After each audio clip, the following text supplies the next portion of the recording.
नमस्कार बच्चों, मैं मनोज कुमार और आशा करता हूं कि बच्चों आपका आज का गणित का पेपर बहुत ही अच्छा गया होगा और एग्जाम्स में आप सभी ने बहुत ही अच्छा प्रदर्शन किया होगा।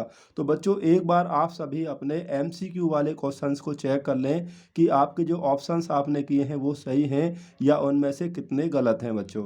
तो हमारे पास यहाँ पर बच्चों बोर्ड एग्जाम 2024 का मैथ का पेपर है जिसका सेट नंबर है 822 HX बच्चों। यहाँ पर बच्चों हम केवल अपने आंसर्स को ही देखेंगे कि हमारा कौन सा ऑप्शंस यहाँ पर सही है, ठीक है। क्योंकि अब आपको केवल ये जानना जरूरी है कि कितने ऑप्शंस आपके सही हैं। तो बच्चों यहाँ पर पहला क्वेश्चन है कि यदि 26 और 156 का लेस है, एलसीएम 156 है तो मैस है यानी एचसीएफ का मान क्या होगा। तो बच्चों यहाँ पर जो सही ऑप्शन है, ऑप्शन नंबर जो बी है वो सही होगा। तो दूसरा क्वेश्चन है बच्चों, निम्नलिखित में कौन सा सह अभाज्य संख्याओं का एक युग्म है।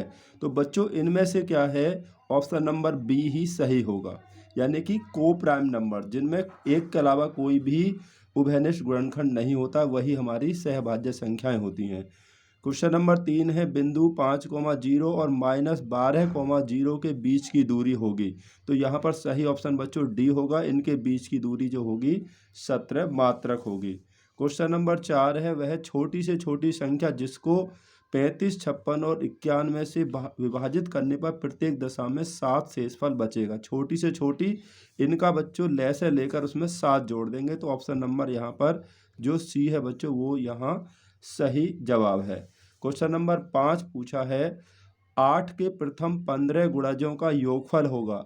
तो यहाँ पर बच्चों सही ऑप्शन ए है, 960 आएगा बच्चों इसका योगफल। क्वेश्चन नंबर 6 में देखेंगे, यदि द्विघात समीकरण x² + 2x - p = 0 का एक मूल -2 है तो p का मान होगा। यहाँ पर हम x के स्थान पर -2 ही रख देंगे तो ऑप्शन नंबर जो बच्चों यहाँ पर होगा ए, इसका p का जो मान होगा वो 0 बच्चों आएगा। क्वेश्चन नंबर 7 है, x अक्ष पर स्थित एवं बिंदु 5, -2 और -3, 2 से समदूरस्थ बिंदु के निर्देशांक क्या होंगे बच्चों। इसमें सही ऑप्शन आपका डी होगा, ठीक है। यहाँ पर डी जो होगा 1,0 यही बच्चों सही जवाब होगा। क्वेश्चन नंबर 8 है, समीकरण 2x² - 5x + 4 = 0 के मूलों की प्रकृति होगी। तो इसकी प्रकृति जो होगी बच्चों वो काल्पनिक नहीं होंगे, यानी कि ऑप्शन नंबर बी सही होगा, क्योंकि अगर हम विभक्तीकरण निकालते हैं तो वो माइनस में आता है यहाँ पर बच्चों, ठीक है। क्वेश्चन नंबर 9 देखेंगे, दो बिंदु एक दूसरे के समरूप होंगे यदि उनके संगत कोण बराबर हो, ये भी सही है। यदि इनकी संगत भुजाएं समानुपाती हो तो ये भी सही है। इसलिए ऑप्शन नंबर जो सी है ना बच्चों, यहाँ पर ए और बी दोनों यही यहाँ पर सही जवाब होगा। तो क्वेश्चन नंबर 10 है बच्चों यहाँ पर कि चित्र में ओडीसी समरूप है त्रिभुज ओबीए के यदि कोण बीओसी = 125 और कोण सीडीओ 70 अंश है तो ओ ए बी का मान पूछा है। तो ओ ए बी का मान बच्चों यहाँ पर 55 अंश, यानी कि ऑप्शन नंबर ए ही सही होगा बच्चों।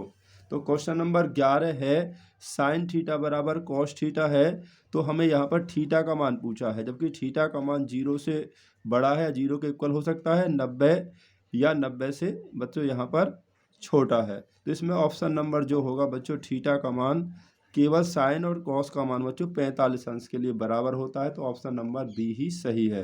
क्वेश्चन नंबर 12 है, साइन 15/cos 75 तो इसका मान होगा, इसका मान यानी ऑप्शन नंबर ए बच्चों यहाँ पर सही है, क्योंकि ये एक ही आएगा बच्चों। अभी हम बच्चों इसको सॉल्व नहीं कर रहे हैं, केवल आपको ऑप्शंस बता रहे हैं कौन सा ऑप्शन सही है, ठीक है। क्योंकि अब ऑप्शंस की ज़रूरत है कि आपने क्या सही किया क्या गलत। Sine theta minus cos theta बराबर 0 है तो साइन की 4 थीटा प्लस कॉस की 4 थीटा का मान होगा। तो बच्चों यहाँ पर जो है ऑप्शन नंबर बी बिल्कुल सही है, 1/2 यहाँ पर आएगा बच्चों। क्वेश्चन नंबर 14 है, क्वेश्चन नंबर 14 देखेंगे, sec a + tan a × 1 - sin a का मान होगा। तो यहाँ पर बच्चों ऑप्शन नंबर जो आपका डी है cos a यही यहाँ पर सही जवाब है बच्चों। तो क्वेश्चन नंबर आगे देखेंगे, क्वेश्चन नंबर 15 कि चित्र में बिंदु O का बिंदुओं A तथा P से देखने पर अवनमन कोण की माप होगी। अवनमन कोण की माप पूछी है, A और P से पूछा है बच्चों। तो यहाँ पर जो होगा कि 45 और 30, यानी कि ऑप्शन नंबर जो है बच्चों यहाँ पर बी है वो 45 और 30 यही सही जवाब है बच्चों।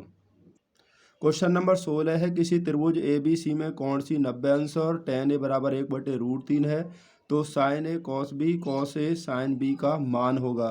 तो यहाँ पर बच्चों ऑप्शन नंबर जो सी है वो सही है, इसका मान 1 होगा बच्चों। तो क्वेश्चन नंबर 17 में देखेंगे, एक घड़ी की मिनट की सुई 8 सेंटीमीटर लंबी है, 1 मिनट में मिनट की सुई द्वारा बनाए गए त्रिज्याखंड का क्षेत्रफल क्या होगा। तो यहाँ पर बच्चों ऑप्शन नंबर ए ही सही होगा, πr²/60 अंश होगा वो। क्वेश्चन नंबर 18 में देखेंगे, 1/2 सेंटीमीटर व्यास वाले किसी ठोस अर्धगोले का संपूर्ण पृष्ठीय क्षेत्रफल कितना होगा। तो यहाँ पर बच्चों ऑप्शन नंबर बी जो होगा 3/16 पाई वर्ग सेंटीमीटर, तो यही सही जवाब है। क्वेश्चन नंबर 19 में देखेंगे, किसी बारंबारता बंटन के लिए माध्य और माध्यक क्रम से 26.1 और 25.8 है, तो बंटन के लिए बहुलक का मान होगा। तो बच्चों यहाँ पर ऑप्शन नंबर जो सी है 25.2 ये यहाँ पर सही है। क्वेश्चन नंबर 20 है, केंद्रीय प्रवृत्ति की माप है। तो बच्चों यहाँ पर माध्य और माध्यक केंद्रीय प्रवृत्ति की माप है, इसलिए ऑप्शन नंबर जो डी है ना, बी और सी दोनों सही है। ठीक है ना बच्चों। हमने यहाँ पर बच्चों सभी प्रश्नों को बड़ी ही सावधानी से और हल करके आपको बताया। फिर भी आपको कोई लगे कि ये ऑप्शन हमने गलत बताया है तो हमें कमेंट करके ज़रूर बताएं। ठीक है, और ये भी बताएं कि आपके यहाँ पर कितने जो है बच्चों ऑप्शन सही हैं, कितने ऑप्शन सही हैं। बाकी बच्चों जो हम इसका एनालाइज जो करेंगे, इसको पेपर को हल करेंगे, वो आगे किसी वीडियो में हल करेंगे। तो वीडियो देखने के लिए बहुत बहुत धन्यवाद।